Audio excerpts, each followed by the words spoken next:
আমরা যখন মায়ের পেটে ছিলাম, ইন্না আহাদাকুম ইজমাউ খালকুহু ফি বাতনি উম্মিহি 40 ইয়াওমান সুম্মা ইয়াকুনু আলাকাতান মিসলা যালিক সুম্মা ইয়াকুনু মুদগাতান মিসলা যালিক।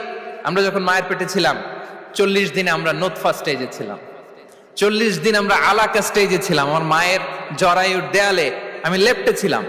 40 দিন আমরা ছিলাম এ ভেরি লিটল ফ্ল্যাশ, একটা ছোট্ট গোশতের টুকরা। এরপর আল্লাহ তাআলা ফায়ুরসালু ইলাইহিল মালাক, মায়ের পেটে একজন ফেরেশতা পাঠালেন। ফায়ানফুখু ফিহির রূহ, he breathed into him the spirit, তিনি রূহের ফুৎকার দিলেন। ওয়া ইউমারু বিআরবা'i কালিমাত, চারটা জিনিস তখন লিখে দেয়া হলো। বিকাতবি রিজকিহি ওয়া আজালিহি ওয়া আমালিহি ওয়া শাকিয়ুন আও সাঈদ, তার রিজিক কি হবে লিখে দেয়া হয়েছে মায়ের পেটে যখন ছিলাম।